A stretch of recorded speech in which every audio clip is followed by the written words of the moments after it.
Os que têm a Bíblia, abram comigo, por favor, no livro de Hebreus.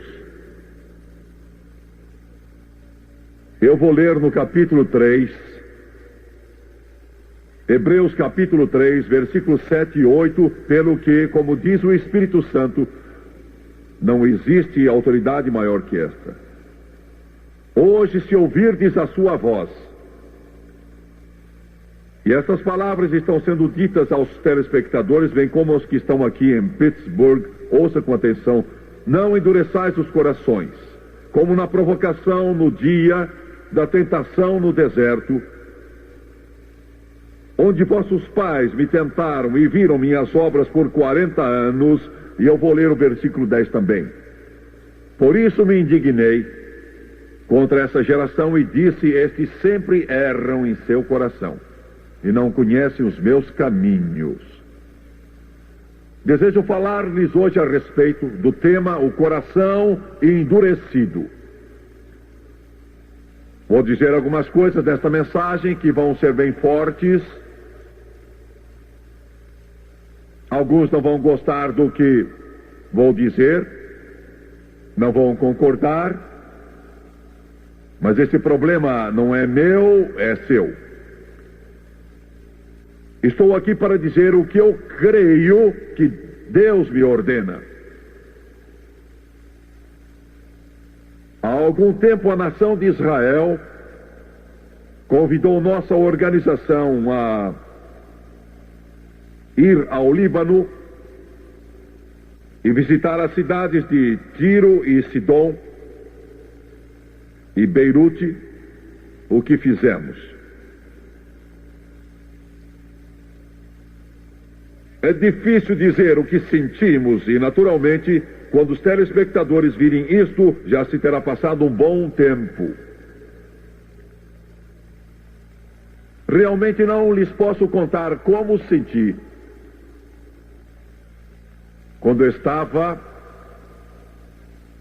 ao lado de uma montanha no quartel-general de Israel, ao lado de armas automáticas, tanques escondidos, e olhando através de poderosos binóculos militares para as posições da OLP. Eu olhava para a espiral de fumaça que subia ao céu e sabia que o coração endurecido era a causa da luta terrível. Cada um de vocês que se acha nesse auditório hoje, cada um de vocês que assiste através de um aparelho de televisão, este é o problema da humanidade. É o problema de homens e mulheres, é o problema de tanta gente, o coração endurecido. Torna-se insensível para Deus. Ele se fixa em sua negação de Deus, e é aí que a dificuldade começa. Agora ouçam-me. Não importa o fracasso, a fraqueza, nem as incoerências, enquanto o coração estiver pronto para ser tocado por Deus, enquanto o coração puder ser derretido por Deus, enquanto o coração se abrir para Deus, pode ser um bêbado sentado num bar agora e alguém ligar a televisão aí e você está ouvindo este pregador e a palavra de Deus chega a você, mas se o seu coração for despertado, amigo, não importa quanta cachaça ou cerveja você tenha bebido, ainda há esperança para você.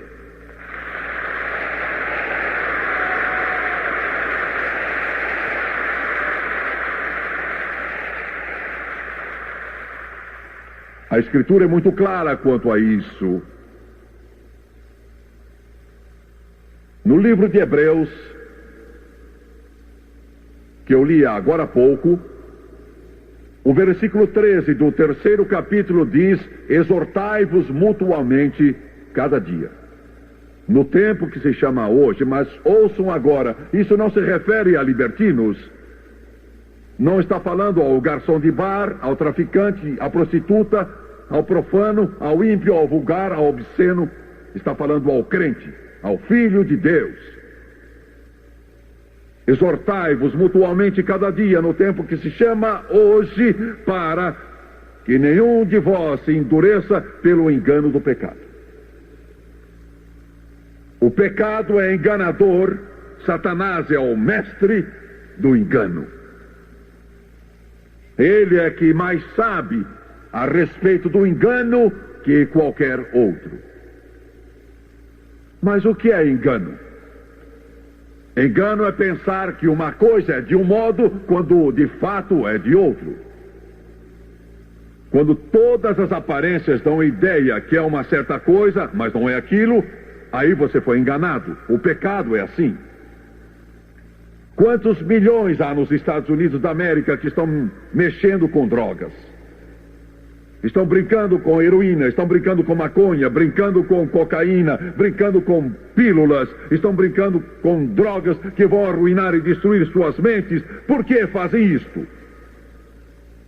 Porque alguns de vocês que estão nesse auditório começaram a se envolver com isto, é porque vocês foram enganados. Pensaram bem, não vai fazer mal. E eu vou me sair bem. E é por isso que o pecado é tão terrível, porque ninguém se sai bem. Vocês podem estar certos disso. O que eu vou dizer não vai ser apreciado em certos círculos e alguns pastores vão rir de mim, mas pode rir e gozar. Vou falar assim mesmo. A igreja do Deus vivo deve ser um exemplo. Somos um exemplo de justiça no meio de uma geração corrompida e perversa. Devemos dar o exemplo. Estão me ouvindo? Eu quero lhe falar, igreja, ouçam Tim Swag, ouçam a palavra de Deus. Você não pode ganhar um bêbado bebendo com ele.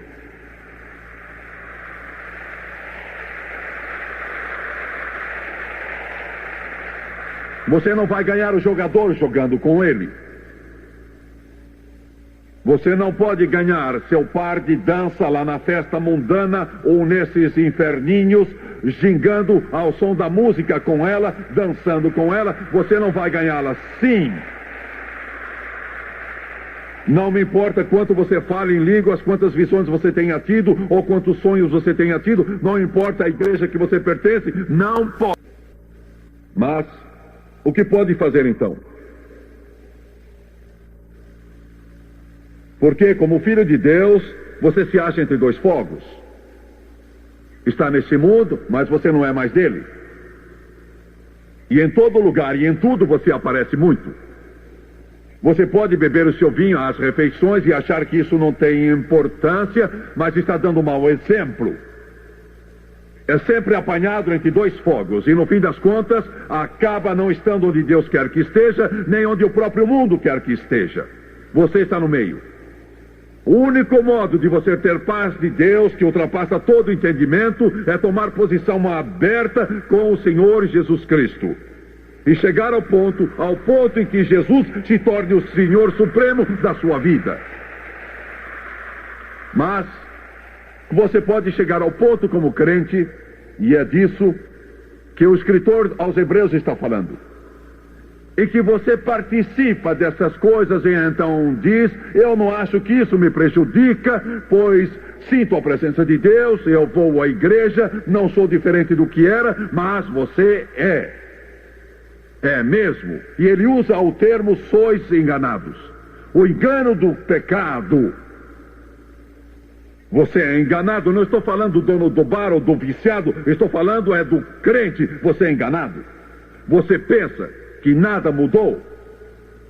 Você acha que não houve prejuízo. Eu assisti aquele filme, eu sentei lá, sei que usaram uma linguagem suja, mas não me perturbou muito. Entrei e saí, eu era a mesma pessoa. Eu vou à igreja no domingo, eu não vejo nada de errado nisso. Você é enganado. Você é enganado.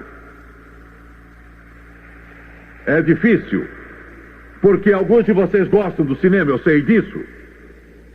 Mas deixe-me dizer Vocês têm de se cuidar, o mundo é o seu inimigo. Satanás quer derrotá-los. E vocês podem rir e até zombar, mas eu vou pregar o que eu creio ser o evangelho do Todo-Poderoso e vou dizer que você precisa sair do mundo e se separar dele como Deus quer.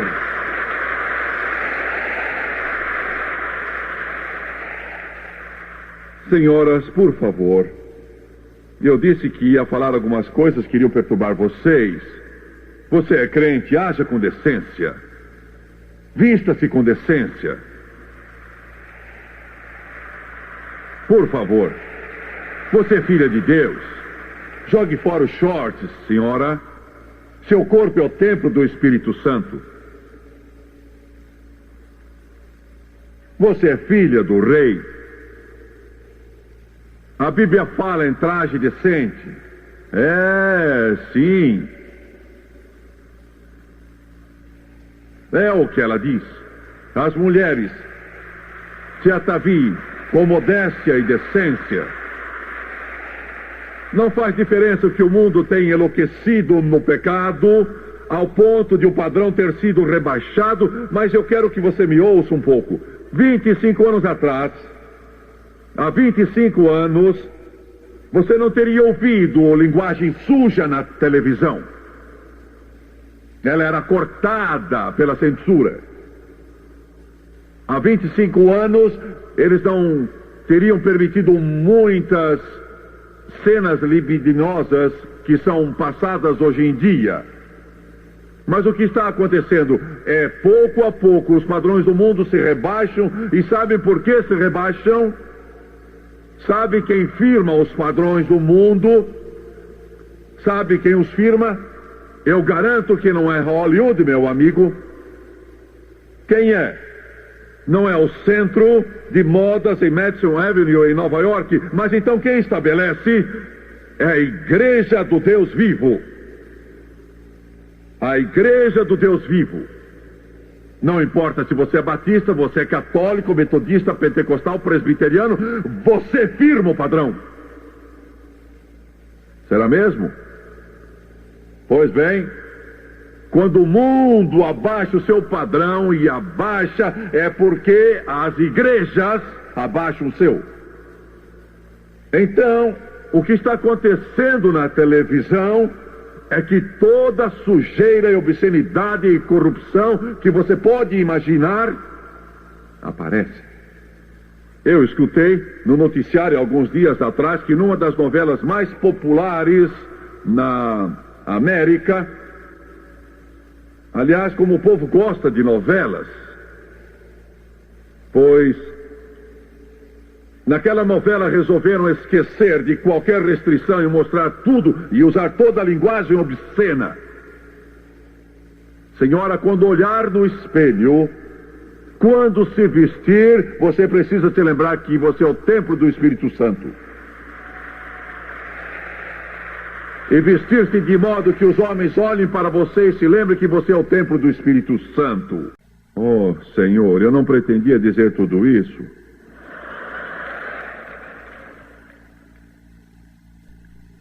Você é crente. Sabe o que eu disse ao povo da nossa igreja há dias? Eu disse, eu amo vocês de qualquer jeito. Temos uma equipe esportiva. Eu disse, quando as meninas vierem de shorts, vou mandá-las para casa. Vou mandá-las para casa, para se vestirem. Oh, Jimmy Swaggart, você ainda não sabe em que ano estamos? Você não sabe que estamos em outros tempos? O que é que você está pensando? Eu vou dizer qual é o problema. Eu amo a Deus, eu amo a Jesus e quero que a igreja tome uma posição. Quero que ela tenha um padrão. Corações endurecidos é o nosso problema. Nada mais nos deixa corados. Isaías 63, 17 nos diz, Isaías escreve, ó Senhor, por que nos fazes desviar ou nos permites desviar dos teus caminhos? E endureces o nosso coração para que não te temamos. Faze voltar por amor dos teus servos as tribos da tua herança. Aqui se diz que quando o coração dos homens se endurece, eles perdem o temor de Deus. E eu quero dizer o que é que me alarma sobre os Estados Unidos da América hoje, mais do que qualquer outra coisa. E eu estou falando a outros países sobre a minha nação, mas eu estou certo que se aplica ao seu. A coisa que mais me perturba e preocupa é que esta nação está rapidamente chegando ao ponto em que não há mais temor de Deus. Porque tudo tem sido fácil. Tem sido fácil para nós. Tivemos uma pequena recessão, um pequeno problema econômico, mas o país vai vencendo. E estamos perdendo o temor de Deus. Não pensamos muito mais em Deus. Hoje ele é simplesmente uma das atrações.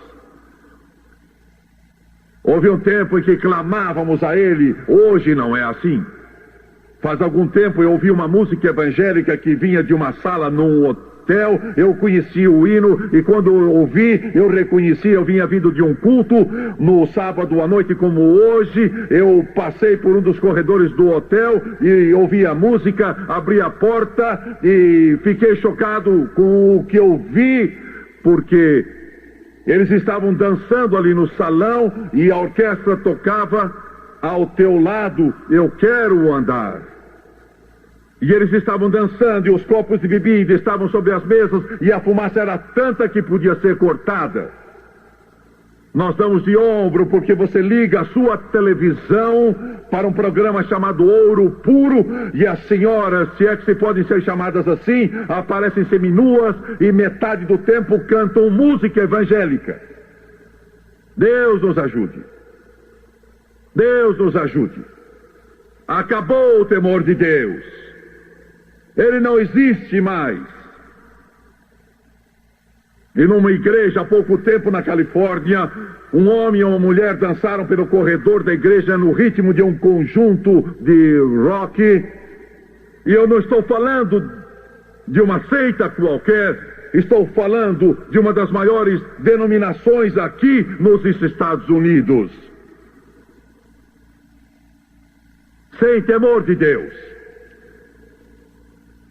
O nosso Congresso, o nosso amado Senado, estão confusos em sua mente e o nosso Augusto Supremo Tribunal não sabe definir obscenidade. Brilhantes, não são? Podemos apanhar alguns meninos e meninas de 8, 9 anos de idade em Pittsburgh e eles sabem dizer o que é obscenidade.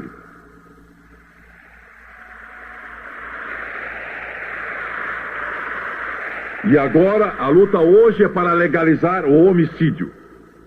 Estão ouvindo o que eu digo? Legalizar o homicídio não é um drogado em um canto qualquer, com um revólver de cano curto na mão para roubar o dinheiro de alguém. Isso está sendo feito por homens de cultura refinada que estão nas salas de operação e chamam isto aborto. É crime. Crime legalizado. Sem temor de Deus. Sem temor de Deus. Esse inferno desprezível e degradante, é isso que ele é. E a igreja ou o pastor que tolere esse homicídio legalizado deve ser colocado de lado. É uma abominação aos olhos do Todo-Poderoso. O que virá depois? Vamos olhar para as pessoas idosas e dizer, bem, não temos mais lugar para eles. Por isso vamos eliminar os que têm mais de 75 anos, depois abaixamos para 70 e depois para os que têm 65. Vamos livrá-los da miséria.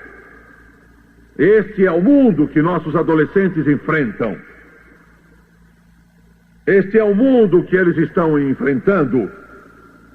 Porque perderam o temor de Deus.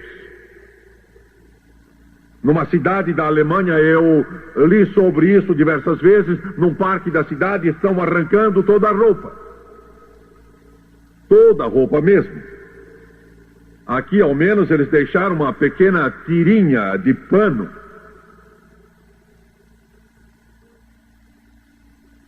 Sem Deus, tendo perdido o temor de Deus, nossa juventude que está crescendo nessa atmosfera, que está surgindo neste mundo, a única coisa que vai livrá-los da destruição mental, física, espiritual, em outros aspectos, é eles serem educados por pais crentes, piedosos, que assistem a uma igreja cheia do Espírito Santo e que cresçam e sejam instruídos nas palavras do Todo-Poderoso.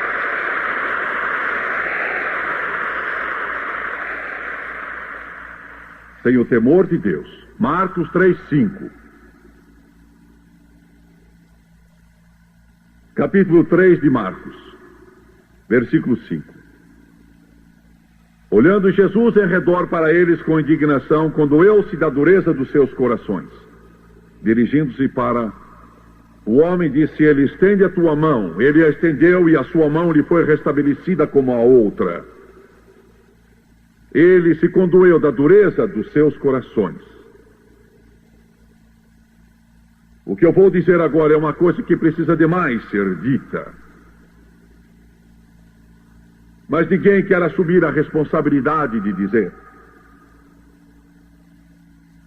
A maior oposição que Jesus enfrentou não foi de Roma. A maior oposição a Jesus não foi dos devassos, dos obscenos, dos adúlteros ou dos ímpios. A maior oposição a Jesus foi da hierarquia religiosa. Era essa hierarquia religiosa que rangia os dentes cheios de ódio para com Jesus e finalmente o pregou numa cruz. O formalismo religioso, com a aparência de piedade, mas negando o seu poder,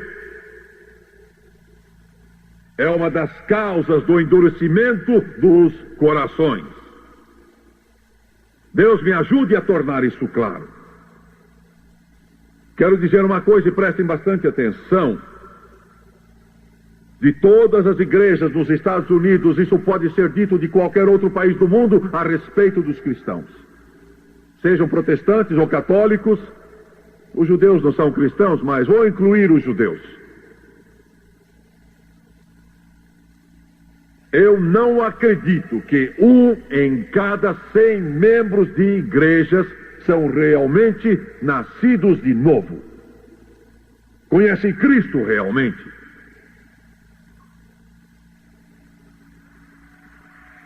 Quantos milhões de vocês que estão me ouvindo pela televisão agora mesmo, você é membro de uma igreja e membro em plena comunhão, você tem sido membro por muitos anos, mas realmente você não é salvo. Jimmy Swaggart, como é que você pode dizer que eu não sou salvo? Quem é você para se intrometer? Estou satisfeito. Esse é seu problema, está satisfeito.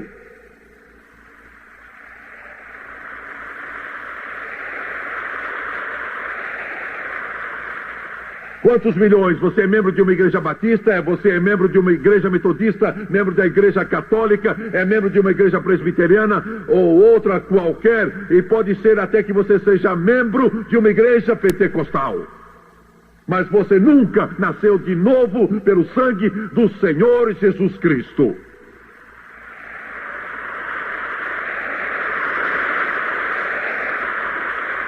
Como você sabe? Como você sabe? Como você sabe? Sou tão bom quanto você, você não vai ser medido por sua bondade quando chegar na glória. Se chegar. Como você sabe que não nasci de novo? Como você sabe que 99% de membros de igrejas não conhecem Jesus e não nasceram de novo e não entregaram seu coração ao Senhor? Como você sabe?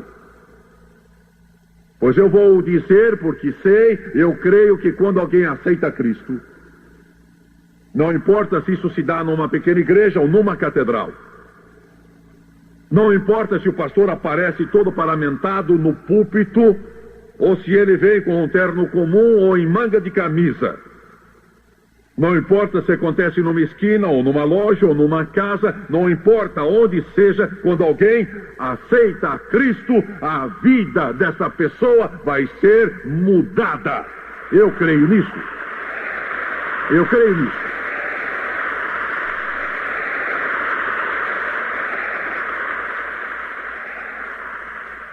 E é isso que a Bíblia diz. Que a vida da pessoa vai mudar. E se o Evangelho de Jesus Cristo não mudar a pessoa, nada mais muda.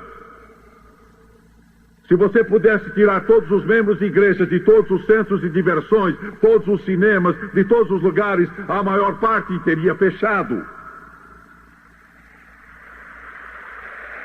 E católicos, eu quero dizer uma coisa. Muitos católicos assistem ao programa. Eu amo vocês. E por que eu não critico vocês? Muitos dos meus amigos protestantes me criticam. Mas eu os amo. Meu coração pulsa de amor por meus amigos católicos. Mas escutem esse evangelista. Você pode ir à missa, você pode ir pelos corredores de joelho e beijar as imagens. Você pode ser sincero e fiel à Igreja Católica e cumprir todos os seus deveres para com ela. Você pode até encontrar o Papa e receber a bênção dele, se isso for possível. Mas se você não aceitar Jesus Cristo como seu Salvador, você não vai ter o céu como sua morada eterna.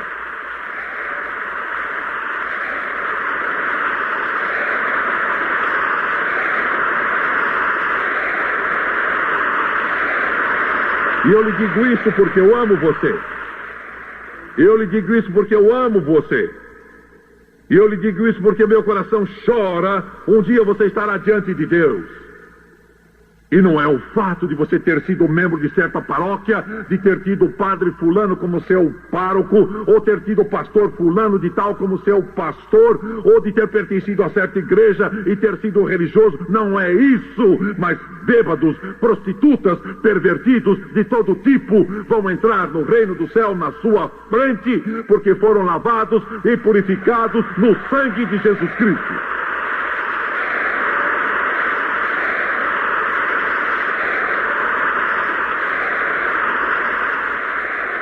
Digo isso para ser contencioso? Não, 1000 vezes não. Digo isso porque quero travar polêmica. Não gosto de vocês?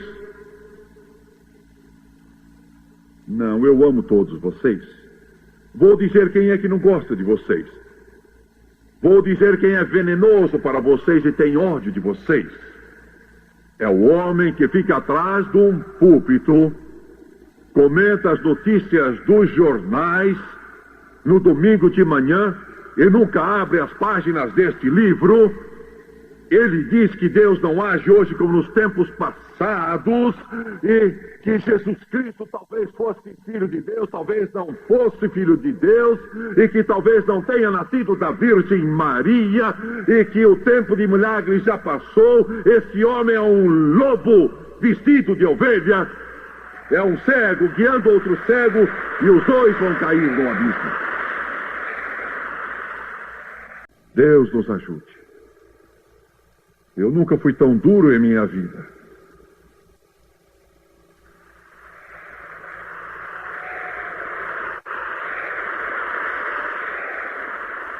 Mas por mais duro que pregue, não estou pregando tão duro como Jesus.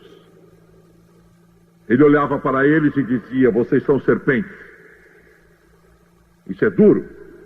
São uma raça de víboras, disse. São como sepulturas caiadas. Por fora são bonitas, mas por dentro estão cheios de ossos, como um cemitério, cheirando o mal. Foi o que Jesus disse. Eu ainda não fui tão duro assim. De quem estava falando? De uma Maria Madalena possuída de 7 demônios, do trôpego Bartimeu, o cego, na estrada de Jericó, ou do pequeno Zaqueu lá no alto da figueira? Não! Estava falando da hierarquia religiosa da época. Ouça esse evangelista. Não me interessa se é sua avó, se sua mãe, se seu avô, se seu pai, se seus avós frequentaram aquela igreja morta, seca, fria, que você frequenta. Não importa quanto dinheiro você deu. Não importa se seus filhos foram crismados nela.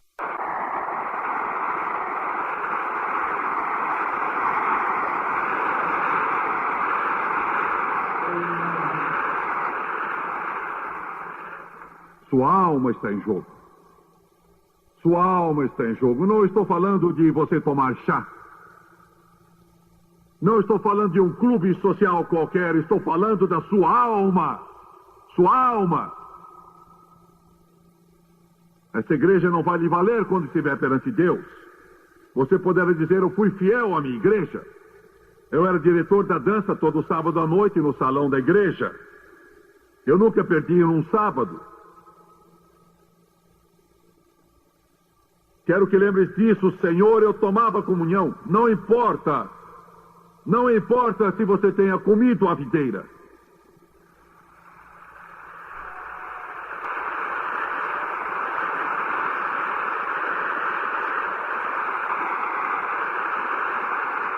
Eu fico cansado e doente com esses pregadores que nada dizem quando falam. Deus nos ajude. Não aguento mais. Já não o suporto. Eles saem desses lugares onde eles arrumam enfeitam o cabelo. Como é? Salão de beleza? Imagine o apóstolo Paulo sentado num salão de beleza, fazendo cabelo e arrumando as unhas. Você pode imaginar isso?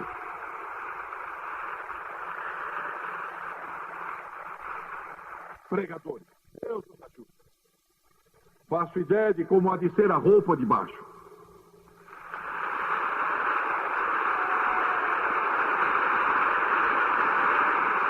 Oh, Deus! O que a América precisa hoje, mais do que nunca precisou antes, é alguém que seja cheio do Espírito Santo, como João Batista, que se levante e diga: Jesus é o Senhor, Jesus é Rei, Jesus é Salvador, é Jesus o que batiza no Espírito Santo, é Jesus o Rei vindouro, é Jesus Cristo mesmo ontem, hoje e eternamente.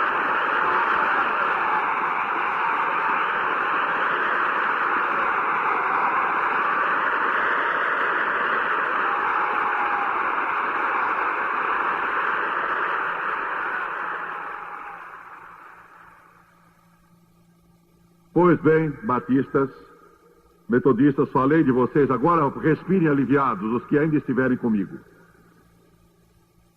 Agora é a vez dos pentecostais.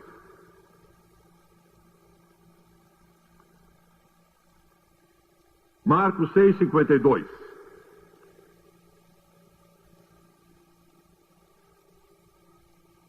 Não tinham entendido os milagres dos pães, porque o seu coração estava endurecido. De quem estava falando? Quem eram eles? Eram os discípulos. Seu coração se endureceu. Por quê? Milagres demais. Quero dizer uma coisa, escute-me, pentecostais, escute-me, carismáticos. Não há nenhum pregador sobre a face deste planeta Terra que creia num Deus de milagres mais do que eu. Não há pregador que creia que Deus ouve orações mais do que eu. Mas ouçam com atenção este pregador, porque eu quero dizer uma verdade. Se forem atrás de milagres, ouçam-me, pentecostais, ouçam-me, carismáticos, se forem atrás de milagres, vocês vão ficar cada vez mais fracos e fracos no Senhor.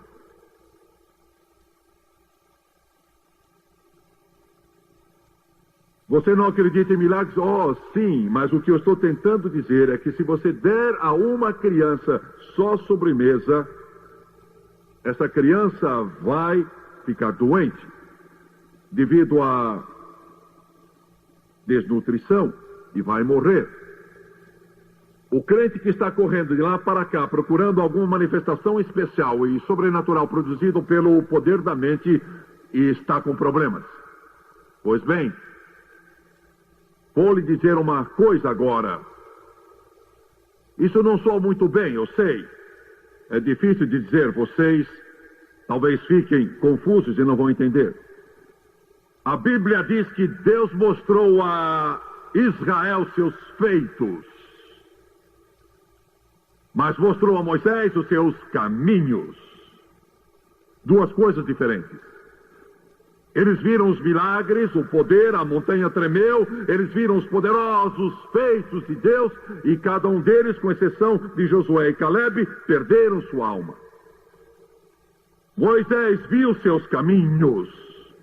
Uma coisa que me perturba, minha esposa e eu temos notado isso. Podemos ter 1000 pessoas vindo a... e pentecostais, carismáticos, não todos, alguns. Não estão interessados. Eles estão de ombro, mudam de assunto, mas se você menciona um fenômeno, menciona uma coisa que é de natureza estranha, que se supõe ter vindo de Deus, eles ficam atentos. Não devemos nos interessar nos feitos de Deus? Sem dúvida devemos nos interessar nos feitos de Deus. Mas você está vendo o verso da medalha. Quando se regozija nos pretensos milagres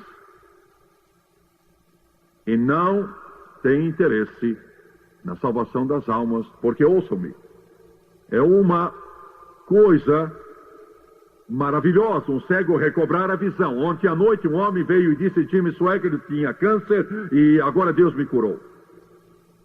Isto é ótimo, mas os anjos não cantaram por isso. Nenhum anjo dançou nas colinas da glória. Mas quando alguém veio a Jesus e o aceitou e disse sim ao Rei dos Reis, o céu começou a vibrar e os anjos exaltaram na glória celestial.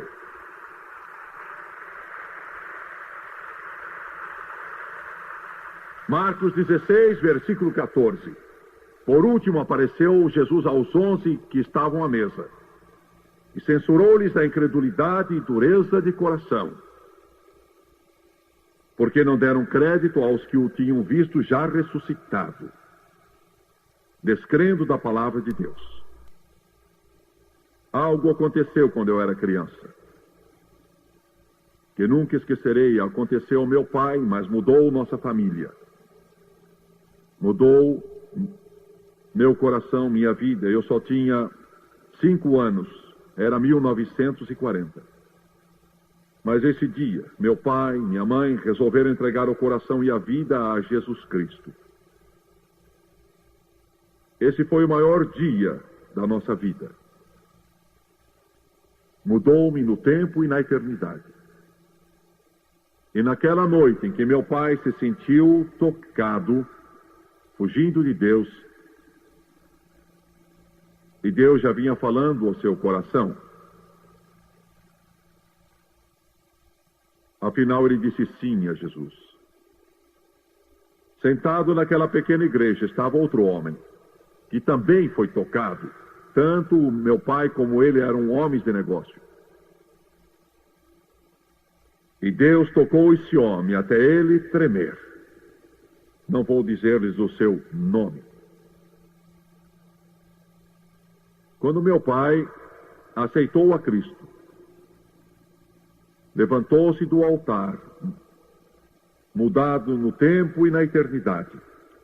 A primeira pessoa que foi encontrá-lo, eu me lembro, eu tinha 5 anos, que é a idade da minha netinha. Eu não me recordo tudo, mas me lembro meu pai, quase 2 metros, com 80 quilos de peso, ali estava. O rosto molhado de lágrimas. Mamãe estava ao seu lado. Eu lembro que olhei para ele, não podia entender tudo, eu tinha só 5 anos de idade, mas eu sabia que algo grandioso tinha acontecido. O primeiro homem a procurar meu pai foi esse seu amigo mais chegado. E ele tinha se comovido bastante, tinha chorado, mas não foi à frente. Ele jogou os braços ao redor de papai. E meu pai era chamado Sonny quando era mais moço. E ele disse: Sonny, estou muito alegre pelo que fez. Depois disso, esse homem decaiu. Começou a beber muito. Resumindo, ele foi fracassando num negócio após outro. Eu me lembro do dia em que estávamos em sua casa modesta. Ele teve de mudar da outra casa. Ele tinha tido muito dinheiro. Ele tinha um filhinho de cabelos pretos e ondulados. Deus, mais uma vez, procurou alcançá-lo. Ele amava aquela criança. Ele adorava o chão que aquele garotinho pisava. Um menino de 4 anos. Cachos de cabelo preto em sua testa, e eu olhei para ele no caixão. Não vou esquecer aquele momento. Alguns anos já se passaram, e eu tinha 15 anos de idade. Mas lembro de ter olhado aquele caixão branco. Olhado aquele anjinho de 4 anos, olhado aquele cabelo tão lindo e tão ondulado. E eu me lembro daquele homem caindo ali ao lado do caixão. Meu pai estava lá, o pastor estava lá também. E ele estava bebendo ainda. Eu me lembro dele caindo ao lado do caixão e me lembro de que ficou frio naquela sala porque o homem dobrou o seu punho. E disse: eu sei que você é um pregador. Falando ao pastor, o nosso pastor. Mas eu culpo Deus por isso. Odeio a Deus, que me tirou a única coisa que eu amo.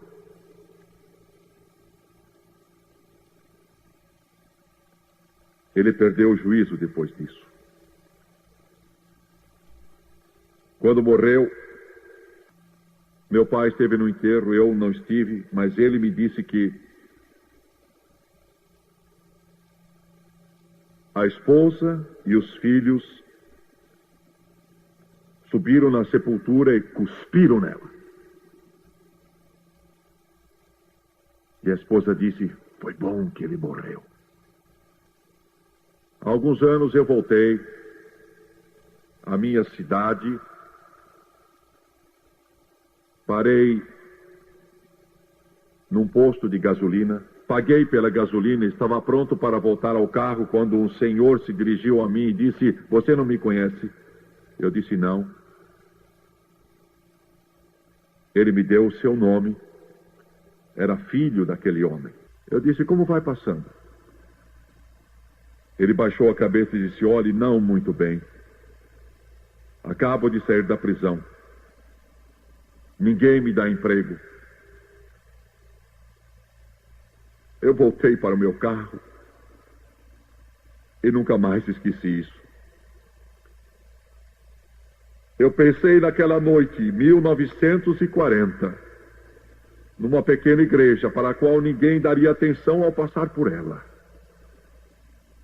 Mas 2 homens foram tocados pelo poder de Deus. Seus corações foram movidos. Um cedeu, outro disse não. Eu olhei para aquele homem ali, junto da porta, cabeça curvada. Sem um lar, a vida arruinada. Eu pensei, se não fosse a graça de Deus, eu estaria assim. Se você endurecer o coração, fechar a porta, não há meio de Deus poder alcançar você. Curve a cabeça, por favor. Jesus, eu sempre te agradecerei. Oh, eu te agradecerei. Amado Deus, sempre serei grato. Oh, Deus, eu rogo que nenhuma pessoa hoje aqui endureça o coração. Vou pedir que todos do auditório levantem-se, por favor, todos aqui. Eu vou pedir a todos que levantaram a mão em todo este vasto auditório, como meu pai e seu amigo mais chegado naquela noite em 1940. Você está aqui hoje e todo o futuro, seus filhos, tudo está pendente na balança. Não endureçais o coração, Deus disse. Não endureçais o coração. Tanta coisa está em jogo, sua alma eterna. Peço que venham. Ficam de pé aqui, todos vocês, lá de trás, dos lados, da frente, do centro. Venham.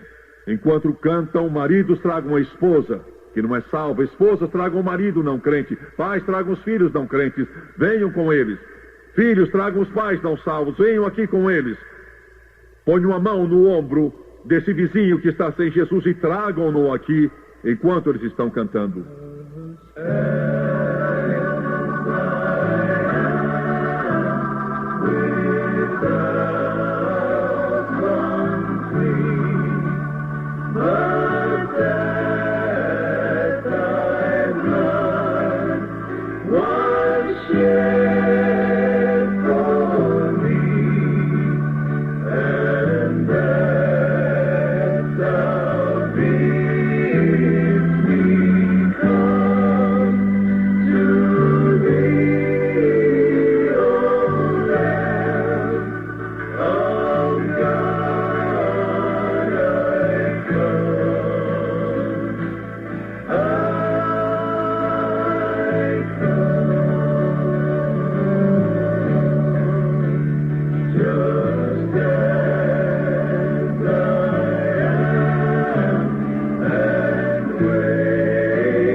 Quero que todos olhem para mim, por favor, todos vocês, por favor.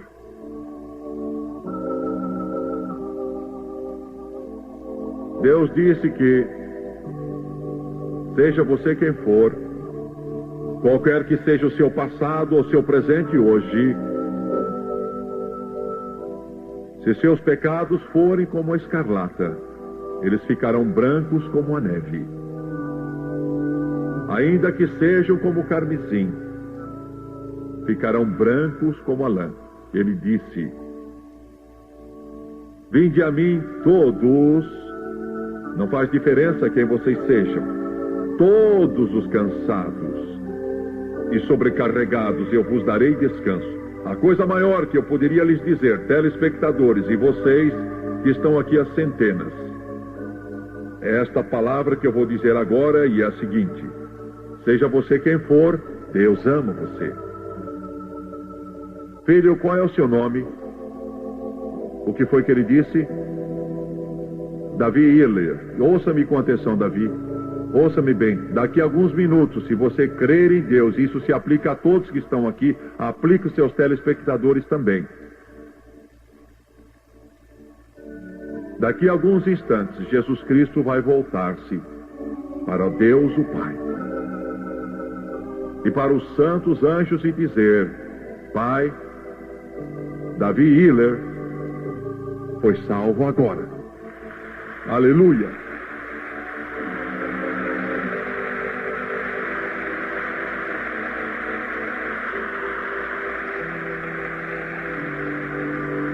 Vai haver júbilo nas colinas da glória. Ele vai dizer isso a respeito de todos os que estão aqui pela televisão. Ele vai dizer isso. E quero que curvem a cabeça, por favor, e fechem os olhos. Eu vou fazer uma oração de confissão. As palavras mais preciosas que você vai dizer, e quero que você as diga, quero que você creia nelas de todo o coração.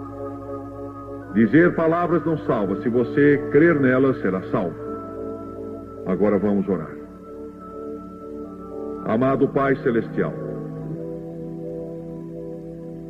venho a Ti em nome de Jesus.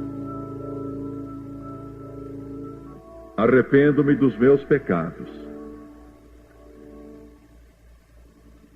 e do modo que vivi e das coisas que fiz.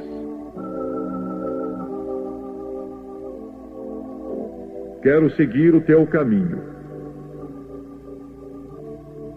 Peço que me ouças agora. De acordo com Tua palavra, Romanos capítulo 10, versículos 9 e 10. Com a boca, diante deste povo, eu confesso Jesus Cristo. No coração, eu te agradeço, Senhor, que não se endureceu, mas se inclinou para Ti. Eu creio, no coração, que Deus ergueu Jesus dentre os mortos e que Ele está vivo, agora mesmo e para todo sempre. Eu aceito Jesus Cristo e o preço que Ele pagou com seu precioso sangue como Salvador, e de acordo com Sua palavra, eu confio nele. Fui salvo, purificado, remido, agora mesmo estou salvo. Aleluia! Glória ao Senhor! Glória ao Senhor! Glória a Deus, glória a Deus!